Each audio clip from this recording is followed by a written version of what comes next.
In today's episode, I sit down with Joshua Pavón, owner of Transform Athlete in Buckhead. This conversation goes far beyond fitness. It's about growth, resilience, and purpose. Josh opens up about a pivotal moment in his adolescence, a time when he was struggling deeply and thought about taking his own life, and how one coach's compassion and inspiring words saved his life.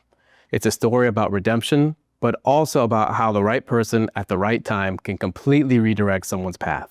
We talk about what it was like growing up as a pastor's kid, watching his dad work multiple jobs to provide for the family, and how those early lessons in discipline and humility shaped the way he leads both in life and in business. Josh also shares what he learned about niching down, how focusing on high-performing executives has transformed his business, and why true transformation, in his view, goes far beyond the workout. It's physical, mental, emotional, and spiritual. And toward the end, he leaves us with one simple idea, the one thing he believes anyone can do to improve their life starting today. It's an episode packed with hard-won wisdom, powerful stories, and practical perspective for anyone who's trying to build something, whether that's a business, a body, or a better version of themselves. Let's get into it.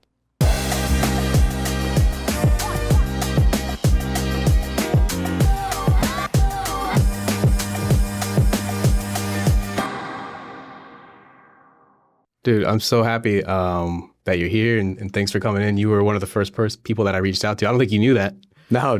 But you were one of the first people that I reached out to, and I've been really excited about this one. I think the world of you, man. I really do. It's just as a man, as a husband, as a father. I've got so many questions for you that I probably won't. I know I won't get to all of them. Yeah. But I'm gonna try. So thanks for being here, man. Why don't we start with this? Something I've been dying to ask you is can you think of a time or a moment, take yourself back to that moment where you were like, I'm going to start my own business. Yeah. And what was maybe going through your mind at that time? Yeah, no, absolutely. Well, thank you so much for inviting me on this podcast. And I'm super excited to be able to have this moment with you, to be able to share a little bit about my journey and how I got here. So thanks again to you and your staff. So for me, to start a business, I think I always had that entrepreneur spirit ever since I was a kid. And one of the first books my dad gave me was Rich Dad, Poor Dad by Robert Kiyosaki. And then the second book he gave me was Think and Grow Rich by Napoleon Hill. And that's and that was a book he gave me in 8th grade. Wow. And that was was started, I think, that entrepreneurship journey. What's funny is I never read those books until I got to college. And I was like, man, I'm going to open these books because I kept them. I was like, I'm not my dad gave me these books. He's always talking about them. Why haven't I read this? I haven't picked this thing up.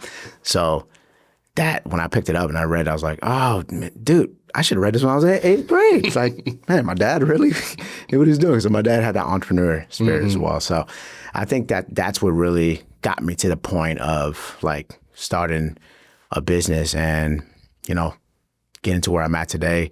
I really have always sort of been an entrepreneur, even though I'm in the fitness industry. So, believe it or not, that is the second conversation I've had about Rich Dad, Poor Dad this week. Yeah. Okay. It's a great book. It's a classic. Yeah. I was catching up with a mutual friend of ours, Anibal. Anibal, yeah. And I was asking a little bit about how he got into the business, and it was a long and winding story. I won't get into it, but he actually went to a Rich Dad, Poor Dad conference thing or something about real estate. They were trying to sell services, and he was like, I almost did it, but I didn't. But anyways, it was a pivotal moment for him.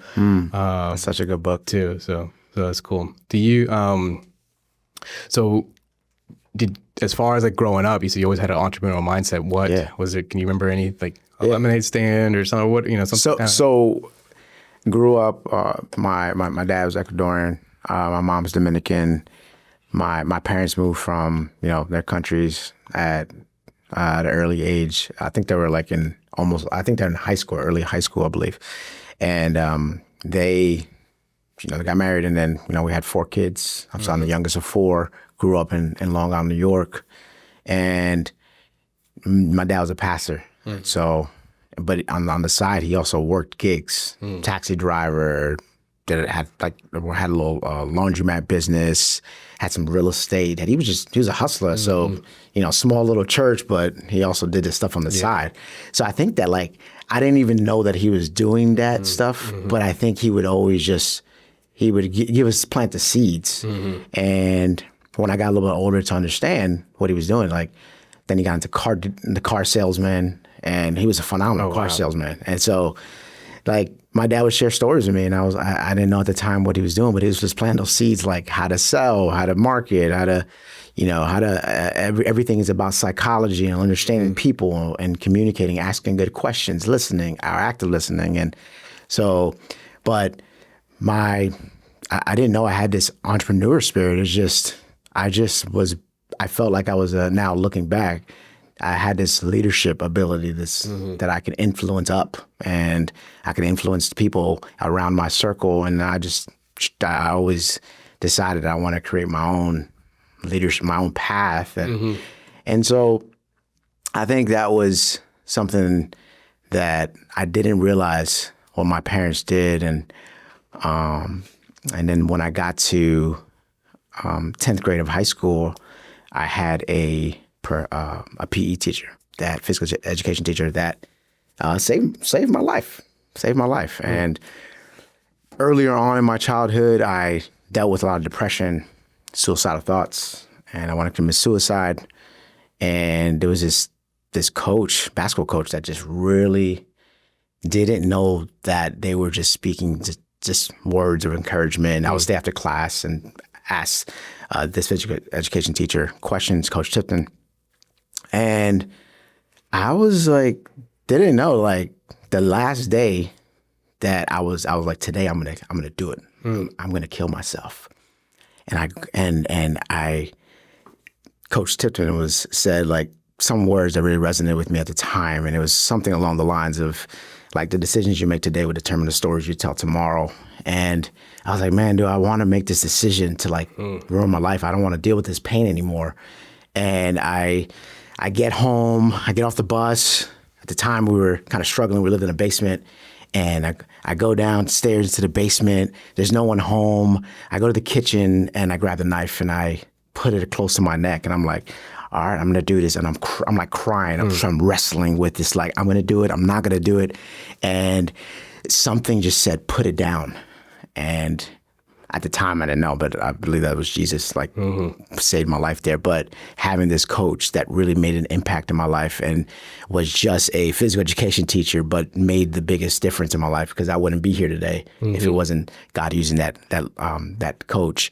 And so from 10th grade, I dealt with like, I was on the bigger side. I always played sports, real athletic, but I dealt with that low self-esteem, and it was just like, I want to make a change. So from 10th grade going to my 11th grade year, even though I played sport, I wanted to lose some weight. So I lost like 70 pounds. I didn't take my life. That was a start. I said, when I started my 11th grade year, I said, I'm going to do fitness for the rest of my life. This is what I want to do. And I made a decision like 11th grade year of high school. This is what I'm going to do. Wow. And so went through that road, and then went to college, studied it. And when I was 18, I got my first certification. Started training people in college, and I want to be a strength and conditioning coach in the collegiate setting, and did all this like volunteer work, did internships, all that kind of jazz. And man, today I still have that same passion that I did at 35 when I was 18. Man, there's a lot there. Yeah, so to unpack. I did not know that about. I mean, we know each other, pretty well, but I did not know that about your story, man. And what. Well, that's what was that like? Because that's gonna, I don't want to take you back too much to that, but it sounds like it was a pretty like pivotal moment for sure for you, right? Yeah. So I would say like my parents, they loved Jesus. My dad was a pastor, and I grew up in a Latin church. So I played la congas. I sang in church. My brother played the piano. My other brother played the trombone. My sister played the clarinet. We were all just kind of like, it was a small little family trying to make a small church work. But my parents were prayer warriors, and they always prayed for us. And I just remember them always praying for us, and I didn't understand it because I was young. And so I think that, like, I said seeds before, like, God plants seeds, and sometimes you you don't have to be the one to make the plant grow. It can just be the one person to water it, and then some other people come along the way and they water it, and then it just becomes a forest. And so that's what I think. God just put a coach in my life, and that's why I consider myself more than a trainer, a coach, because it's going beyond the walls of your profession to know that. That's what we always say. Like, it's bigger than fitness for us. We're not just trainers. We're coaches. We go deeper. We want to know that what's the thing that makes someone tick, so then we can get them to get to X, whether it's losing weight, gaining muscle, all that kind of stuff. But I just think that coach, full circle, I'll tell you the story is Coach Tipton was a female basketball coach. So Maya Moore, we went to school together. She was one grade above me. Coach Tipton was a physical education teacher. And what's crazy was that I knew Maya Moore, but I didn't know she was going to make it to the level she did, being arguably one of the best WNBA basketball players. And I've always loved basketball. Basketball is my sport. And so when I became the head strength and conditioning coach of the Atlanta Dream, I saw Maya Moore. And she played at this time, she played for the Minnesota. And I went to her. I was like, dude, we went to school together. I remember you, and I remember her in class, and because she would always come visit when Coach Tipton was there. And it was just a full circle moment where I was like, man, like, Coach had such an impact on not just you, but me. And oftentimes we think it has to come from a man. It's like this lady impacted my life, and she actually fueled my ability to now work with women's sports, because I always like, obviously, men's sports and, all of men's sports. I was like, man, this is so cool. And I had the biggest impact working with the Dream, Atlanta Dream. And so that was just such a cool moment. And I got to reach out to Coach Tipton many, many years later. And I was like, I don't know if you remember me, but you saved my life. Wow. And she wrote me back on Facebook. And so it was cool just to see how God used this coach to change my life. And so, yeah, I mean, a lot of it was me seeing, okay, I was so determined that summer. I had 2.5 months. I was like, I'm losing 70 pounds. I was like, I'm gonna do this however I want. So I was running every day. Yeah. I didn't know what I was doing. I was eating like just salads all day. I was like, Mom, I don't want arroz con habichuela. I just want a salad. And so there was a local gym around Lawrenceville. Every time I go by there, it's nostalgic, because I'm like, oh, that's the gym. That's the gym I used to work out at. It was the apartment gym. Yeah. And I just worked out every day and came back, and everybody's like, yo, what happened to you? Yeah. It's like, yo, you look so much good. So that just feels something to me. And I was like, man, I want to do this. I want to help people transform their lives through fitness. And it was birthed out of there, Did track and field in high school, played basketball, grew up playing soccer too. My dad put me in soccer. And that helped me in basketball, to be honest. I didn't play baseball, but I wish my parents would have put me in some baseball growing up. But New York is big definitely for basketball and baseball. But yeah.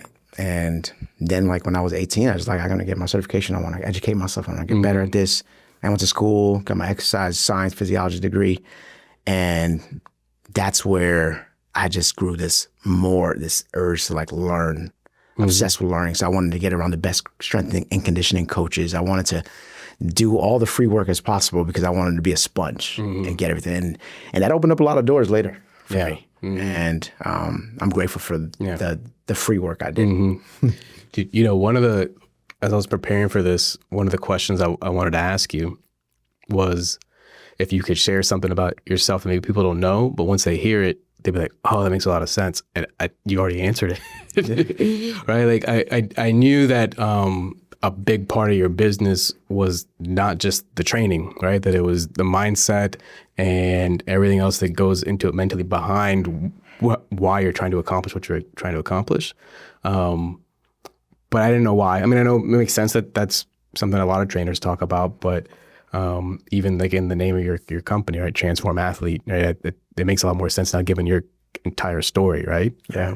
And so was that the moment for you, even all the way back in high school, you were like, when did it click that like this mental part has to be a part of what what I'm doing? Was it immediately in high school, or was it as you kind of started to put the pieces together later? Yeah, this has been an evolving journey throughout my career because, 18, 30, 35 now. I mean, that's putting in almost 20 years. If I got my math right, maybe like 16 years. That's been a long time at the craft. Yeah. And I still have the same passion, probably more, just because I know more. I'm a little bit more wiser in the craft. I think that for me, it was evolved, and it happened by doing a lot of self-work, counseling, emotional intelligence work. Just like a lot of the work that I do in my spiritual life, my relationship with Jesus, like that helps you reflect back on certain things that God brought you through the journey, right? And it just took, it's just time. Time builds you up.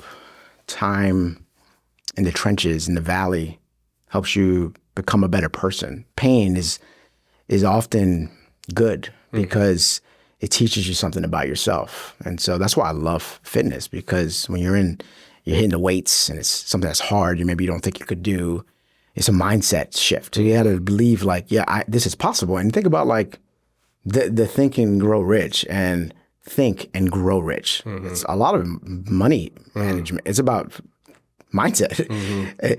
Rich dad, poor dad. It was two dads that one had a different mindset. The other one was more like the education route, and not to bash school, but the other guy was like, I'm thinking a little bit different. I want to be the boss of the guy who went to school, the A students, he calls it. The B student is the one you're working for.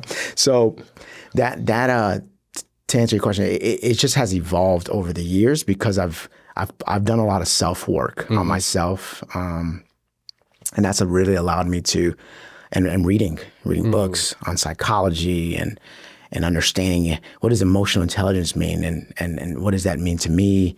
How do I feel under stressful situations? What are the things that happen when I'm mentally stressed from business, from when I'm under stress from working out? How do I switch my mindset and make a look at it as, no, I'm going to use this as fuel to keep going forward. So it's evolved, and it's been a journey to get to the mindset where I think I am today. Do you have a trick or a trigger that you can share when we're trying to shift that mindset? Well, I just repeat one of my favorite Bible verses, but it's do not conform to the patterns of this world, but be transformed by the renewing of your mind. Then you will be able to attest and approve his good, his pleasing and perfect will for your life. And that to me just thinks, okay, well, if I'm under these stressful situations, what do I got to do right now? Like, is this true about me? Is this, can I actually do this? And I just take myself through just a Bible verse, and then sometimes just go anyway. Like sometimes you just got to do it. You just got to take a step, and you take a step, you're like, oh, this is not that bad. I thought it was going to be worse than this. Yeah. It's pretty good. So that's what a lot of everything is. It's just taking one step at a time and deciding that, okay, I'm going to tell a story one day about this decision I'm making. And that's what reads when you walk through my gym doors. The decisions you make today will determine the stories you tell tomorrow. Every decision you make, every step you take, it'll be a story that you'll be talking about in the future with your kids, with your spouse, with your friends, with your community. Does Coach Tipton know that that's in there in the gym? Yeah, she does it. She does it. You should send a picture and send it to her. Yeah, no, she actually said that phrase differently, but it was around that same concept. Yeah. That specific quote came from a guy named Craig Rochelle, a leadership guy. And I love that quote, and it's everything about really what we breathe about on Transform Athlete and what it means. Yeah. I this past year I started doing some mindset work as well. Actually, my dad got me into it. Sort of kind of a similar story of transformation. He had a boss that he had for years that he loved, right? And the guy had retired, he'd moved on, and he hadn't seen him in a couple of years. And they went to have lunch, and he was just like, looked like a completely different guy. He wanted to meet at Flower Child in Buckhead. Now, this is a guy that's like a very, just life of the party, Scottish. Drank a lot, and always want more type of guy, right? And so I think my dad knew there was something up when he was like, I want to meet at this vegetarian restaurant. And he started picking his brains. He started doing this mindset training with these coaches. And my dad decided to give it a try. And that was probably about 2 years ago. And my dad had been nuts. He's like, I think this would be good for you. I think you should try it out. And so I went. There was like a 3-day training this past year. Shout out to Steph and Shay. The name of their book is Master Your Mind Power.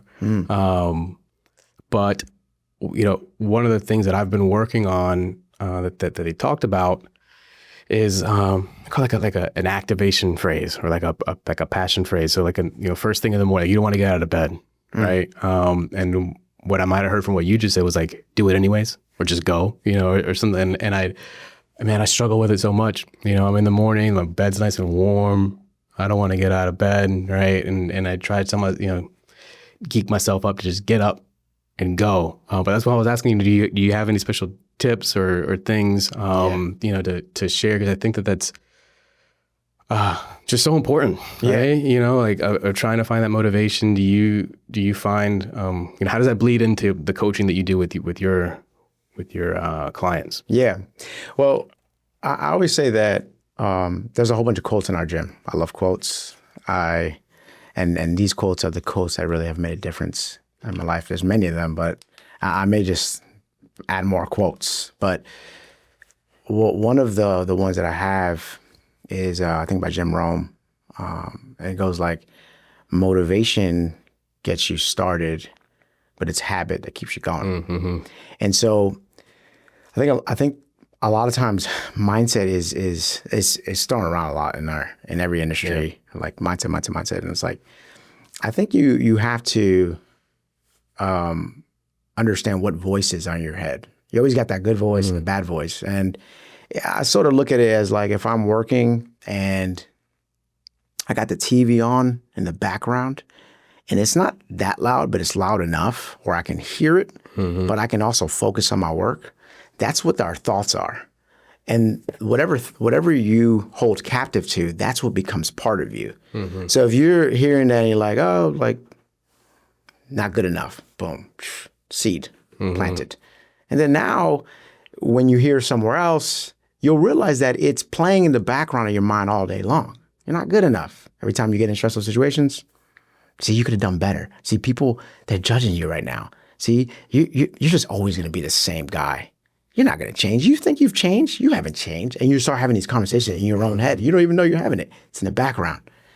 And I forgot who it was, but it's about positive thinking. Like, that sounds so corny, but it's so true. Yeah. Like, I see the glass half full. Some people don't. I don't want to stay where something is negative. So I like, maybe that's the way I was wired. But I'm aware where those thoughts come in. And that's why I say I got to pause. Is this true about me? Am I not good enough for this? Or why do I not want to do this? Because usually fear is the biggest thing, right? And the antidote to fear is action. It's momentum. When you just like, I'm going to do it anyway. It's like, okay, you're doing the thing that you were afraid of. And then you realize it's not that bad, so you build confidence. And so the more reps you get under that load, you're like, all right, I've been here before. But it's so true when people say, like, you get the same amount of fear, but you just sort of deal with it different because you have some skills, you have some tools of how to deal with it. Everybody has fear. Fear is a natural part of the human nature. But it's, how do you view fear? Do you run with fear and anxiety, or do you use it for fuel? And you can see the differences amongst the high-performing leaders, that how they shift their mind, because they all have the same thoughts. But some of them have trained themselves to have less of those thoughts. And so it's about training. This is why we say we don't work out, we train. because training is a lifetime. Workout, you can have a great workout, 100%, go balls to the walls, and then be so sore the next day. You're like, I can't walk. I don't know if I'm going to actually work out this week. Yeah, I've been there. Right? So we train because we're looking at the horizon. We're looking at the long-term gain.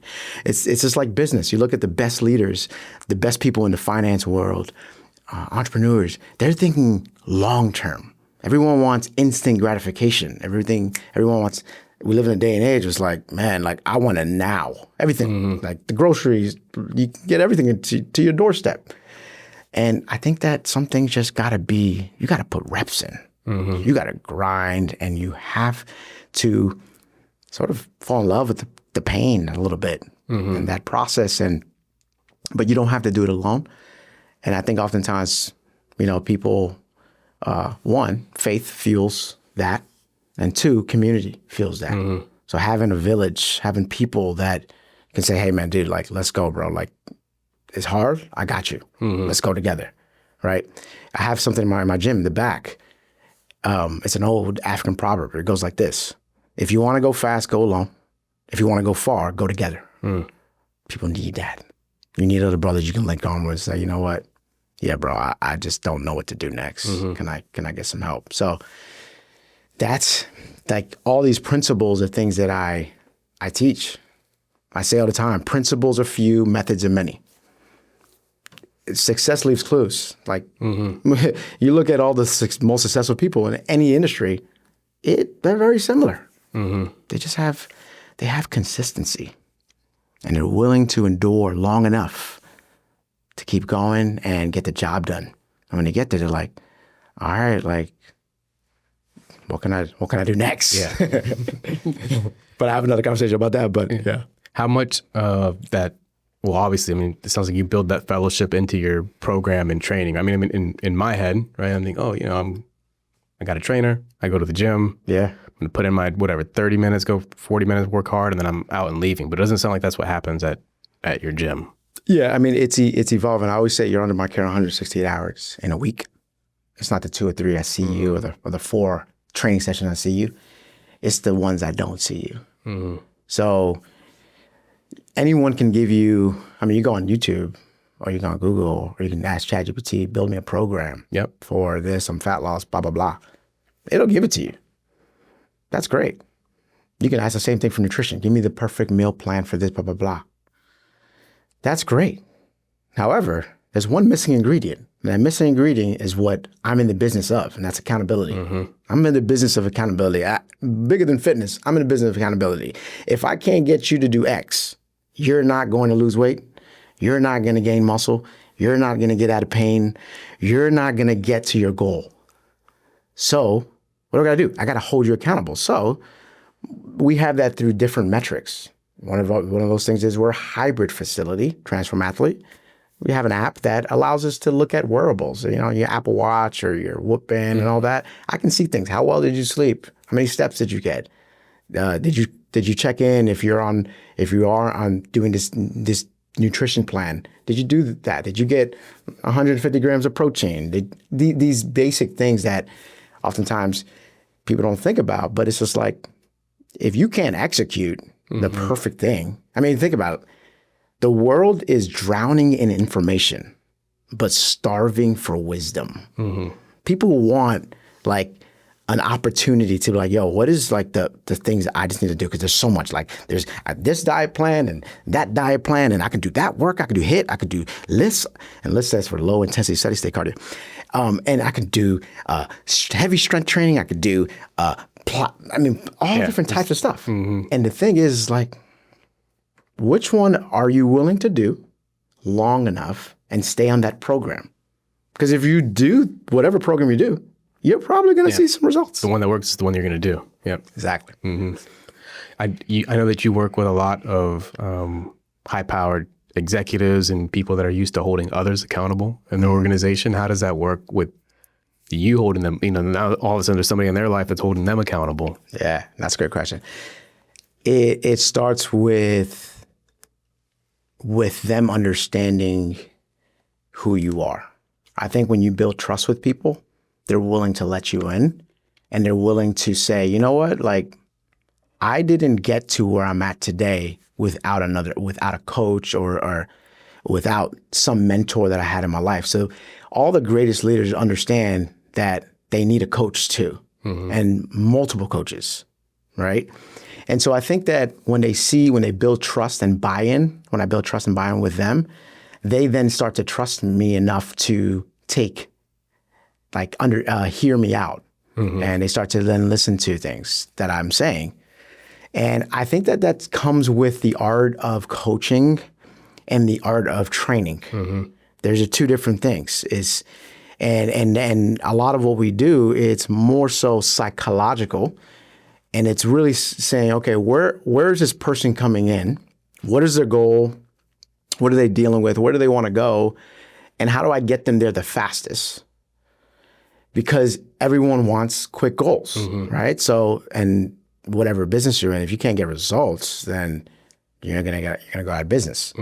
So I just try to paint the picture to them. I try to say, one of my favorite questions is, and I think I saw this in your questions, was, a year from now, what would have needed to happen for you to be ecstatic with your results? And then they tell me that. They just answered what I need to repeat back to them. And then the answers to the test. Yeah. Then the follow-up question is, so what needs to happen in order for you to execute that? Oh, I need to hire a coach. Oh, okay, good. So I'm here for that. Yeah. Let's go. And then the rest is just the method changes based off the individual that I have. And then how I talk to them will depend on what type of person is in front of me. And so I've done enough work and I'm still doing work because I'm always learning. I always feel like I'm dumb because I'm like, man, I feel so dumb because I'm always in rooms where there's really smart people, and is learning people's temperament and personalities and saying, okay, this person is this type of temperament. Yeah, I probably don't need to come off that way. I need to slow down a little bit. I need to ask more questions here. And I just try to get really to the deepness. Yeah. I don't do superficial. I do deep because that's what we do. We do deep coaching. We focus on deep health. Right. And my mission is to redefine the way men view their health from the inside out. And we start with the inside. We start with what's in their heart? What's the thing that stresses them out the most? Because if I say, hey, man, you want to lose 20 pounds? Okay, cool. What have you tried before that worked? Oh, I did some keto and I worked out 5 days a week and I got hurt. And then I had kids. And then that life just got busy and I just forgot about my own health. And I forgot to put the oxygen mask in. And I always say that your health is a direct correlation with how well you lead, how high you lead, and how long you lead. So put that oxygen mask back on. Let's figure out why that happened. Maybe it was, you're coming in with pain, some back pain, some knee pain, some shoulder pain. Let's figure that out first. And if we need to, we have a team. We have a concierge doctor who focuses on their blood work and all their primary care stuff. We have a chiropractor who focuses on all their physiotherapy stuff. We have a physical therapist, and then it's me. I'm the quarterback, and I just hand off to whoever. If it's pain management, we're going to hand it off to the person that needs to handle that. If I feel like I can control that, if I was like, I can probably handle that, then I'm going to handle that if it's within my scope. But we work around pain. We work around ailments and stuff like that, and that's what makes us different. That's what makes us better. Yeah. So that's then figuring out where they're at and then painting the picture and then showing them that, okay, here's how we're going to get there. And then they're like, that builds that buy-in, that builds that trust. And then from there, it's just accountability. And every time I see them, I'm asking questions. I'm getting to know them deeper. Most of my clients will tell you they spend more time with me than probably anyone they spend time with. And people pay these people hundreds of thousands of dollars to just have a one-on-one time with them. I get them multiple times a week throughout, 52 days, 52 times a year. 52 weeks out of the year. And I'm so grateful. That's the one thing is I'm so grateful. And I'm always thinking man, I get to work and coach with these people and I get to change their lives, transform them. Yeah, that's cool. One of the things that I found so fascinating from talking to business owners is the ones that are super successful tend to have a niche. And it's you're you're in the concrete business. No, I pour concrete for these very specific buildings. Or no, you're a contractor. Oh no, I built 7-Elevens only. You know, and it's like there's niches and riches, right? Or riches and niches is the saying. How did you arrive at your niche? Right? I mean, like you could be training anybody, right? But you're in the business of training, executive men, right? Yeah. How did that come about? Good question. Yeah. So for me, I've trained everyone from the Joes to the pros. I've trained the professional athletes in basketball, NFL, MLB, all the major sports. I've trained the military, special forces, wounded warriors. I've trained the general population, the mom that wants to be fit for her kids. I've trained the youth athletes, the kids who just want to get to the next level in their sport, and everything in between there. So I've gotten exposed to a lot of different people. And I say part of that was a lot of the stuff I did earlier on in my career, the free work, that helped me. I was training professors at Kennesaw State. Oh, wow. And I worked in the gym. I've worked in the gym since I was 18. I don't know anything different. You know? Like that's what I love. And then so I got to work with older people at a young age. And so I got to be exposed to that. And I worked at Excels, Athletes Performance, formerly named, in Florida. And that was like one of the times where I did this internship where I got exposed to so many different populations at one time. And that is what took my coaching to another place. And that's when the first time I saw this full health ecosystem of working on the athletes. The professional athletes had the massage therapists, they had the nutritionists, they had the biochemists, they had the doctor, they had everyone. And I got to be exposed to that and work under these different people that it taught me. It's like, wow, this is really what it is. Healthcare and health and wellness and longevity is a 360 degree of care. And it's about bringing people together in community to help improve the lives of the people we serve. We're in the service business. We're in the changing people's lives, right? And so that really, helped me figure out throughout the years who is I'm trying to work with. And I think I got to pay homage to Alex Hormozi. Alex Hormozi, I read all his books. Alex, I've never met the dude, but one day I plan to meet him. He's a special dude. I mean, he's probably a little younger than I am, and he has done like what most people have done. He's a beast. 80 years. And when I read his book, Gym Launch, and I read, 100 million leads, 100 million offers, that book was like, oh, I need to be more niche focused. So, opening up, when I read Gym Launch, before I opened my gym, I read that book. I was like, okay, I need to get a little more niche focused. Like I'm training everybody right now, but who is my ideal avatar? Who are the people I love working with that I'm thinking about my best client. I'm like, how do I get like more of those guys? And I was like, okay, so I started getting a little more niche focused. And then I read 100 million offers and 100 million leads. And then that just started to evolve. I was like, oh yeah, I got to get more niche focused. And then so that's evolved over the last, 3.5 years. But it sort of was already something I liked prior to that, like 5 years ago. And I just didn't know how to kind of like tell people like, hey, I'm trying to move this direction. And so it naturally started to happen. And then once I had my own gym, I was like, I can do whatever I want. This is how I want it.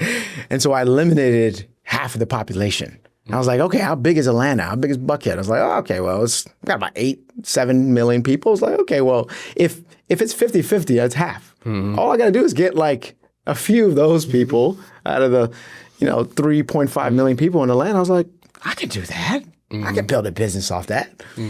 And that's what I did. I started to just get more niche focused, and I've evolved and refined my message, my pain points. What are the pain points? What are the things that these people deal with that I need to sell to them? And so a lot of my business has come through referrals, but we have a waiting list to get in our facility because I cap it. It's like a golf membership. You get in, and once you're out, you're out. It's like you join a country club. It's like once you're out, if it was a waiting list, you may not get back. That's kind of the way we operate with them. So yeah.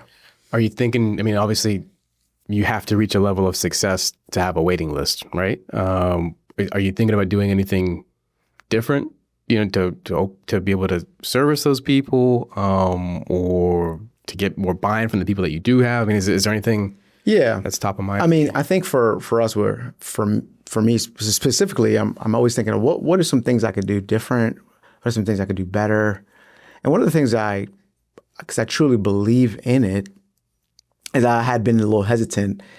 You know, when you get a room full of high level, high successful, high performers in a room, there's a bit of an ego. There's a bit of like, walls are up. I don't want to, I'm not trying to go to another thing. And so I did a dinner recently, and you know, some of my clients couldn't make it, but it was great because I got to see what is it I'm trying to build here. Am I like this community I'm trying to build, the 1% community? I need to evolve this. So that's really the big thing is we just recently got a physical therapist in-house. So he's our physical therapist. And then our other sort of partnerships are out of the facility, but we refer them to those folks. But for him and I, that's what we are trying to do is we're trying to really build this community of what I call the high performing community. Like it's people who really believe that they want to optimize their health in every category. We call it deep health because health is more than just weights and cardio. Health is blood work. This is why we say from the inside out first is looking at your blood work.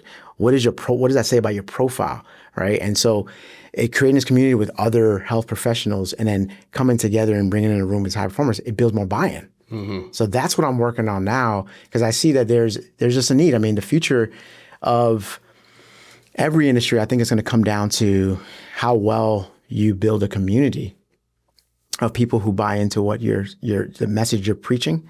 And I'm just sold on, I believe that men's health needs to be redefined. I share a story. My dad, he passed away on my birthday just a few months ago. And that made it so much more clear to me about my mission. My dad died at 67 years old. And a lot of the things that he was dealing with at the time and what he passed away from were preventable. But the problem was that he just waited too long. He's like, no, I got it. I'll go to the doctor when something's wrong. That's what men do, right? Wait till something's off. Like, I'll do it next time. And then it could be too late.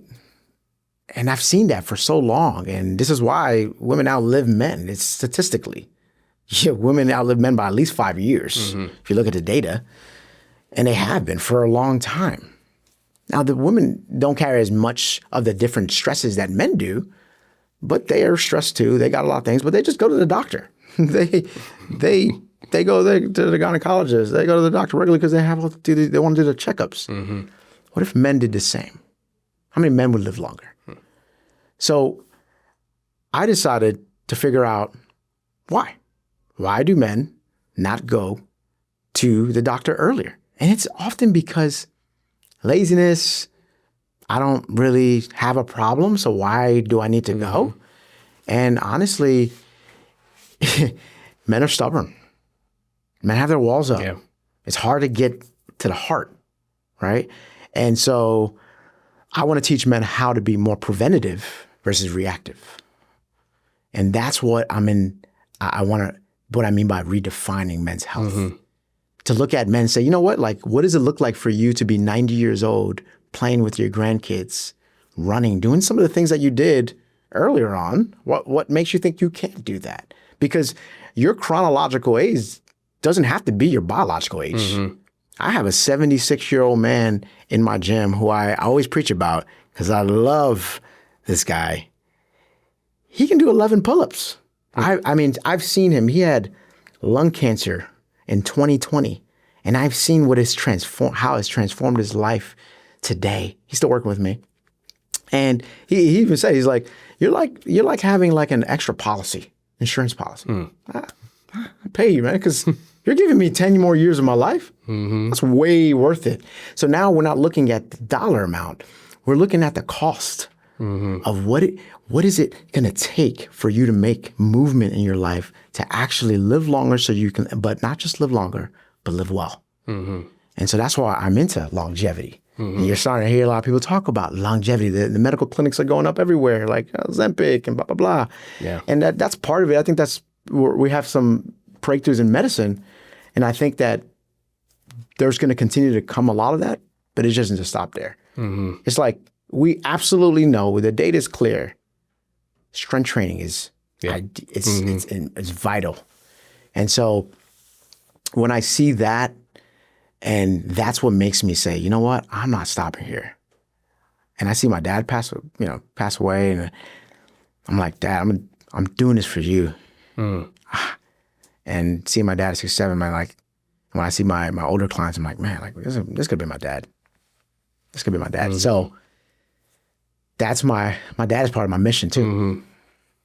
Has there been, I hear a lot about you are constantly trying to learn and like educating yourself and finding new things to bring into your practice and your training. Has there been a client that changed your mind about something, or that you learned something from them that you ended up incorporating?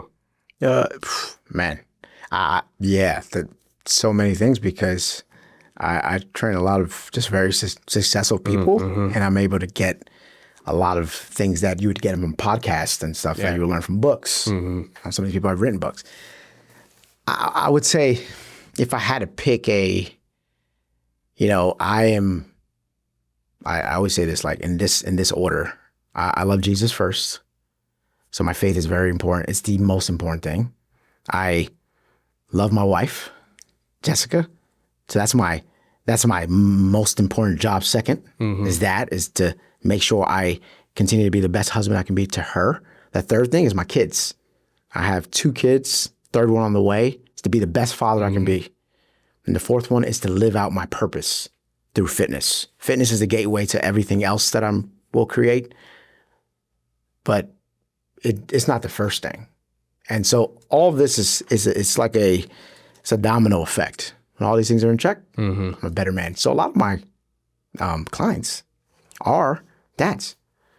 They're business leaders, they're dads, they're husbands. And so I get to learn a lot from the fatherhood part of things, which is cool, because I'm like, I'm in it. 35. Next year I'll have 3 kids under 4 years old, and you can probably vouch for this. We're in a very similar place. In life. Yeah, mine are 2 and 4, but we're done. So. Yeah. So it's like that. I mean, just like fatherhood is important to me. So what does it take to be a good father? And but like I would say, if I had to put them in categories, 3 categories: business, family, fitness.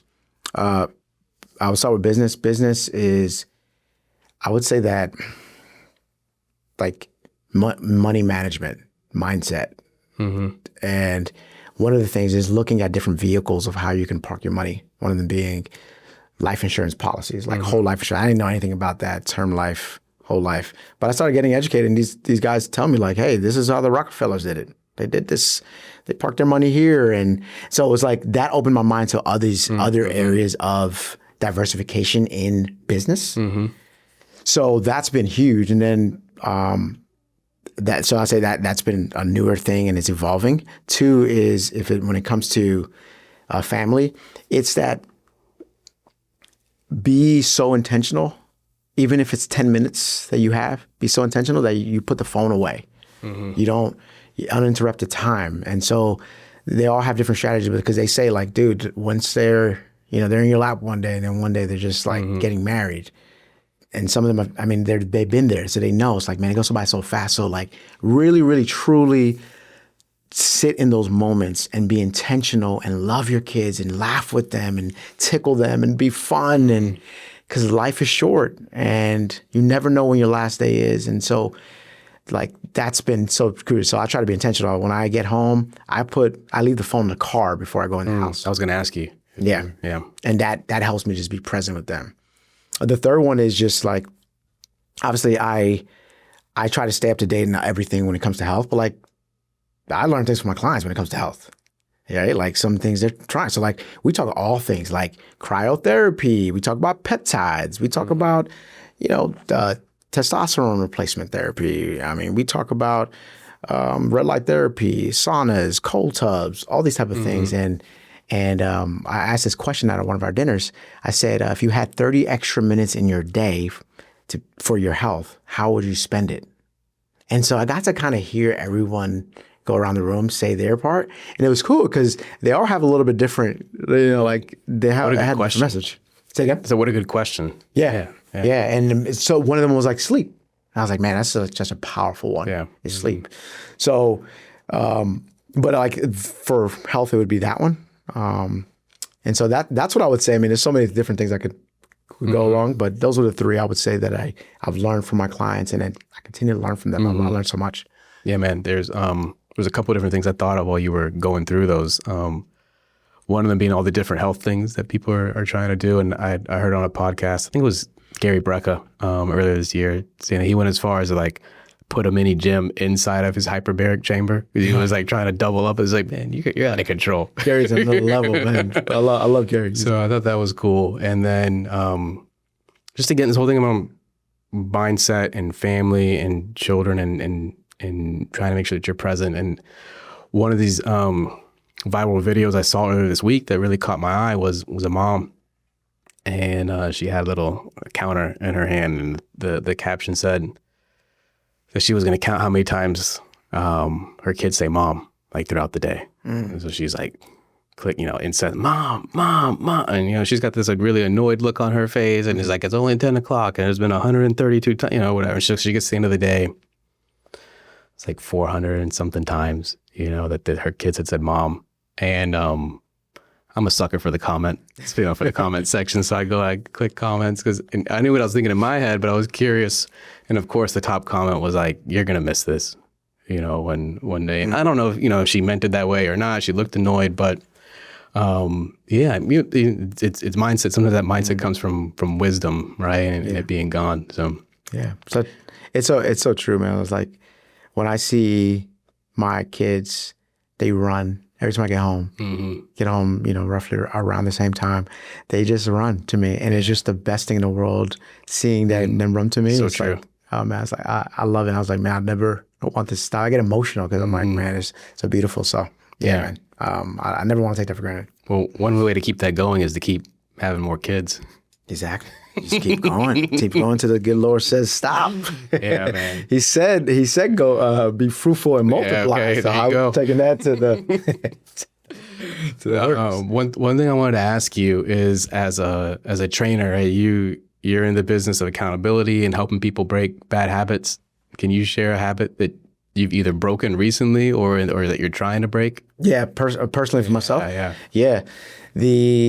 I would say when it comes to health specifically, just in general. In general, I mean, honestly, one of the things I did was I just took IG off of my phone. So in order for me, I was having this conversation with my barber, and he was like, "Yo, last time I saw that you have like," I looked at your phone because you were showing me that, and I saw that you have like timers for everything.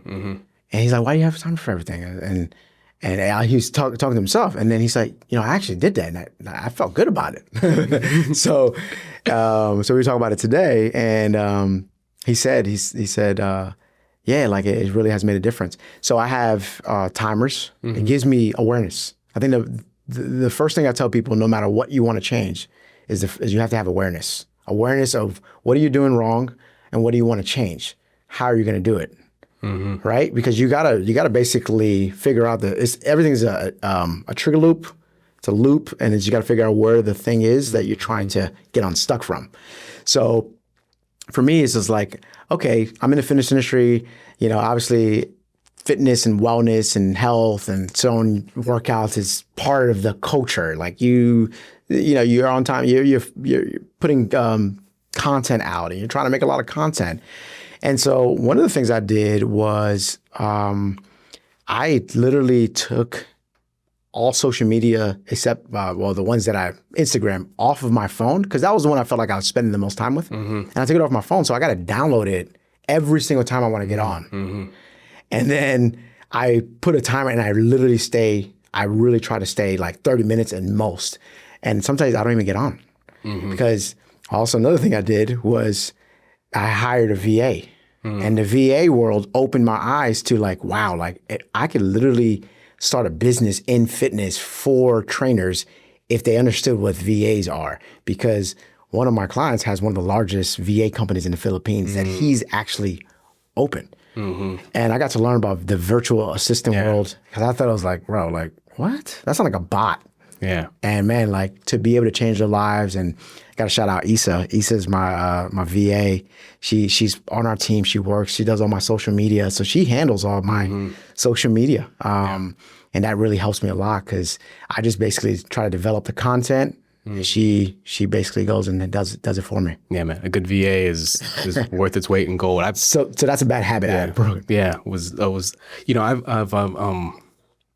I've tried to do the same, and I say try is like I can use here. That's not good language. You're trying to do something. You're trying. You're already giving yourself an out, right? Yeah. When you say that. But yeah, earlier this year, I set a 15-minute timer on Instagram and Twitter a day, right? And I was doing really good, like for a couple months, 2 or 3 months.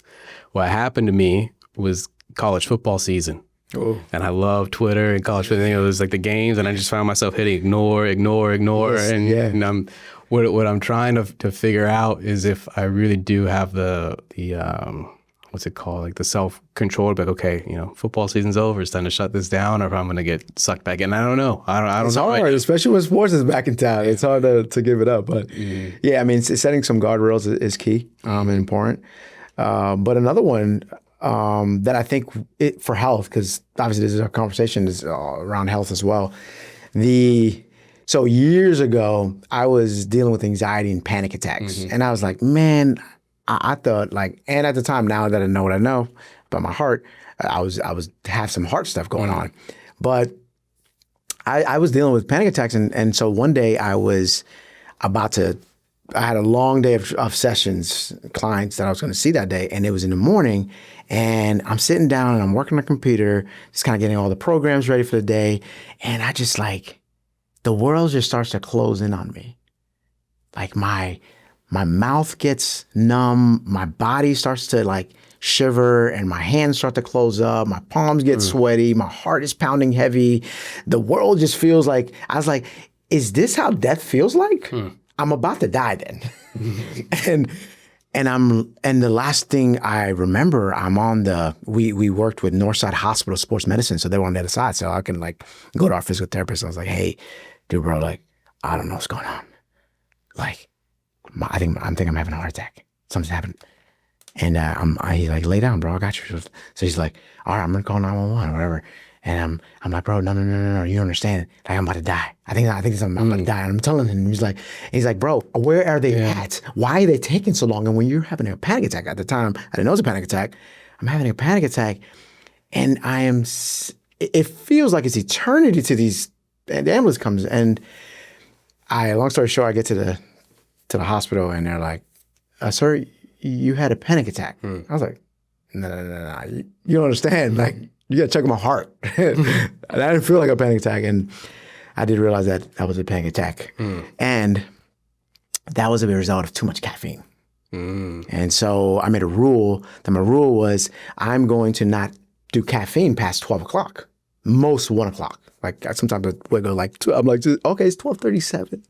It's not 1 o'clock. If I'm going to bed at this time, that's about 8 to 10 hours. Okay, I got this. I can do this. And but ever since I made that decision, I haven't had a panic attack. Obviously, I think faith first. That's what got me out of that. But health, like caffeine, can exacerbate anxiety and panic attacks. And cutting that habit out after the day, and that was in the morning, but I was like doing like 700 milligrams of caffeine a day. Cause I'm like, as a trainer, you're working all day, you're like grinding. And so that's been really, really good for me. So I just, I try to do caffeine early in the morning and not go past, 12, 1 o'clock. What about any other grounding practices? Yeah. So like morning routine for me is pretty consistent. My clients always say to me like, you wake up early. And so average time for me, depending on what season I'm in, it's between 3:30 and 3:45 that I wake up. And I have just a morning routine where I just spend time with the Lord. I just spend time with him and do some devotion, read, prayer. And that really fuels me. And then after I do that, obviously just after I've gotten ready and stuff, I get ready for the day. Like I look at the programs that I have for the day. I look at, okay, do I have to send out anything to any clients? And then I had to work, or I usually do that part at work, but I can't leave what I call the cocoon. I can't leave my morning time of prayer and stuff, because if I do, that just messes my day up. And I can feel when I don't do it. Yeah. There's been times where I don't do it, and like I do it later, I'm like, that doesn't work for me. So I really try to be consistent with that. 3:30 to 3:45 during the week, and weekends I go to bed. I wake up a little bit later, maybe. It just depends. If I'm gonna get a session in the morning before my clients and then before my kids, like that. Being a dad, you got to be efficient with your time. So, but I would say like the biggest driver to all that is like prayer, the Bible, reading the Bible, like prayer. There's no amount of morning routine that like go do this mindset, breathe 5 minutes. That works for a moment, and I believe that because one of our foundational movement patterns in our system is breathing. I think breathing is amazing, but breathing doesn't ground you in the same way. It's not the same thing. I think meditation is part of the process of that routine, but Jesus. Yeah. I just love Jesus. Yeah. One last question I've got for you is, none of us are the same, right? And what I mean by that, where I'm going with this, is that there's no one silver bullet that's going to work for everybody, right? Different things work for different people, but is there something that you can share that you've seen, like, this one thing really seems to help a lot of people, right? Something you could leave people with that have made it, to the end here of like, if some of my clients or just people out there would do this one thing, I really think it would help them. Yeah. Well, I think we live in such a day where you literally can find anything you want. I mean, ChatGPT is amazing, right?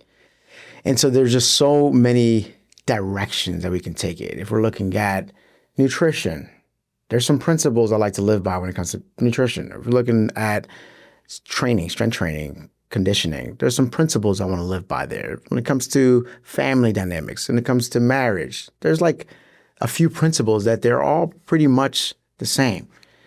The single one that it matters across all the board is consistency, right? This is why I have it on my shirt, in the back of my shirt. I have it in my logo, in the transform. There's a 1. How do you get 1% better every day? No matter the industry you're in, no matter the habit you're trying to learn, no matter the goal you're trying to execute on and accomplish. How do I get 1% better? Where am I at? Where am I heading? How do I reverse engineer it? And I take one step at a time, one decision at a time for true transformation. And that 1%, it sounds cheesy, but it works. Because that is the most important ingredient when it comes to results, is staying consistent long enough.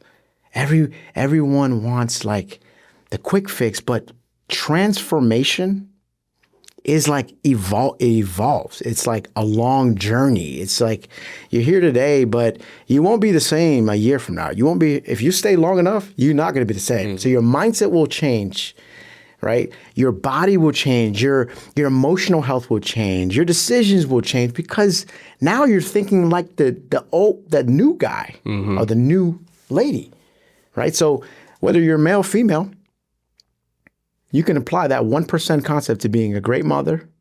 You can apply that to being a great dad. You can apply that to having a great business. You can have that same to managing your money correctly. You can apply that to being a great dad. No matter the goal, 1%.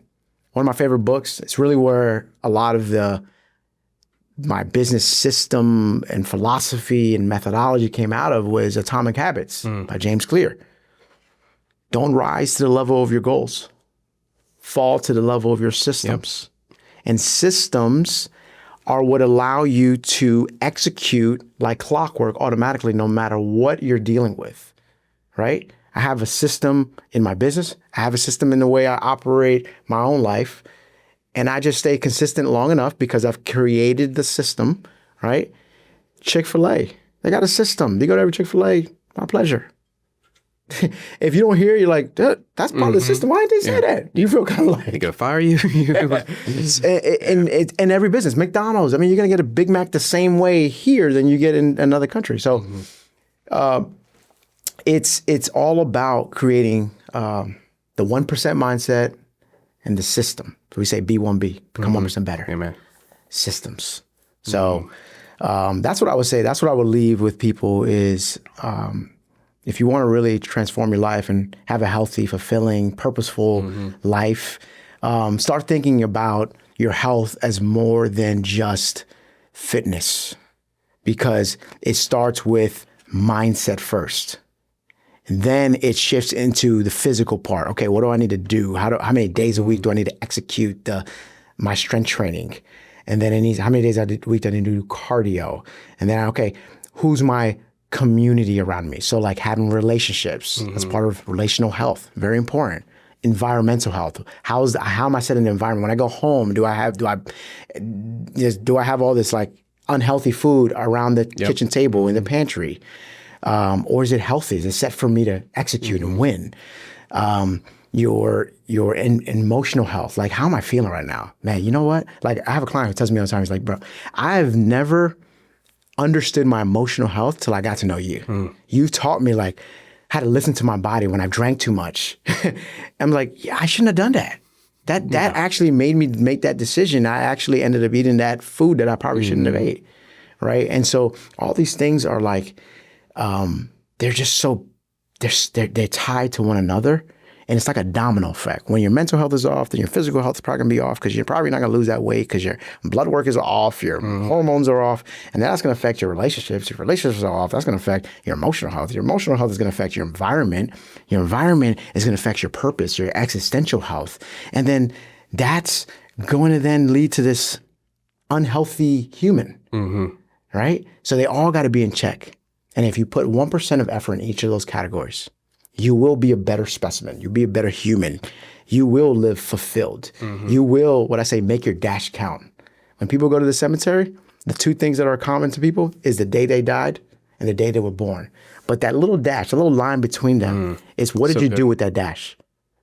And I was like, man, I want to tell a great story. So at my funeral, my kids be like, yo, dad was the bomb. My wife said, man, he was a great husband. But he loved Jesus and he loved people and he changed their lives through fitness. But more than that, he taught them deep health. And so I'm redefining the way men view their health. And, I know I can't do it alone. So I'm going to have people to preach that out there and do this and do it with me. Yeah. Dude, I know I could spend another hour sitting here. So maybe when we come back, we go through all those principles. I think that'd be a cool thing to do. It's been fun. Where can people find you? Yeah, across all social media platforms. Coach Joshua is an easy handle. You can find me on LinkedIn, Instagram, Facebook. I have a YouTube channel as well. You can find me there. So yeah. Awesome, brother. Man, All right, man. Thanks for the time. Appreciate it. Yeah, Appreciate you.